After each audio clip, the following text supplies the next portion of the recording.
തൃപ്പയാർ ക്ഷേത്രം വടക്കുവശത്തേക്കുള്ള ഊട്ടുപുര ആനപ്പറമ്പ് റോഡിൽ ടൈൽ വിരിച്ച് ഭക്തർക്കും പരിസരവാസികൾക്കുമായി തുറന്നുകൊടുത്തു. ദിവസവും ശീവേലിക്കായി ആന വരുന്നതാണ് ഈ റോഡ്. വാഹനങ്ങൾക്കും പ്രദേശവാസികൾക്കും ഉപയോഗിക്കാനാകാതെ വളരെ ദുഷ്കരമായ രീതിയിലായിരുന്നു ഈ റോഡിൻ്റെ അവസ്ഥ. ഭക്തരുടെ അഭ്യർത്ഥന മാനിച്ച് ശ്രീ ഷൺമുഖ സമാജം ഹനുമാൻ സ്വാമി ക്ഷേത്രം കമ്മിറ്റി ഏറ്റെടുത്ത് സഞ്ചാരയോഗ്യമായ രീതിയിൽ ടൈൽ പാകി സമർപ്പിക്കുകയായിരുന്നു.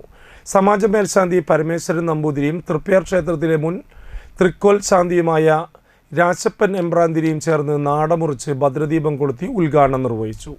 തദവസരത്തിൽ ക്ഷേത്രം പ്രസിഡന്റ് രവി കൊളത്തേക്കാട്ട് അധ്യക്ഷത വഹിച്ചു.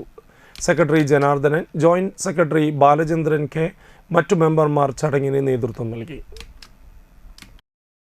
നടന്നു പോകാൻ മഴക്കാലത്ത് നടന്നു പോകാൻ വളരെയധികം ബുദ്ധിമുട്ടും ദുർഘടമായിരുന്നു. കുഴികളും കല്ലും നിറഞ്ഞിട്ട് അത് പലരോടും നമ്മളിതിനെക്കുറിച്ച് സംസാരിച്ച് ദേശവാസികൾ സംസാരിച്ചിട്ട് ആർക്കും ഇത് നന്നാക്കാനായിട്ട് സാധിച്ചിട്ടില്ല. ആ ഒരു സമയത്താണ് ശ്രീ ഷൺമുഖ സമാജം ഇതിൻ്റെ ഒരു ദൗത്യം ഏറ്റെടുക്കുന്നത്. ഒരു 2.25 ലക്ഷം രൂപയോളം ചിലവാക്കി ശ്രീ ഷൺമുഖ സമാജം ഹനുമാൻ സ്വാമി ക്ഷേത്രം ഈ പ്രവൃത്തി ഏറ്റെടുക്കുകയും വളരെ ഭംഗിയായി ഇത് പൂർത്തീകരിച്ച് തൃപ്പയാർ ശ്രീരാമസ്വാമിക്ക് ഇത് സമർപ്പിക്കുകയും ചെയ്യുകയാണ്.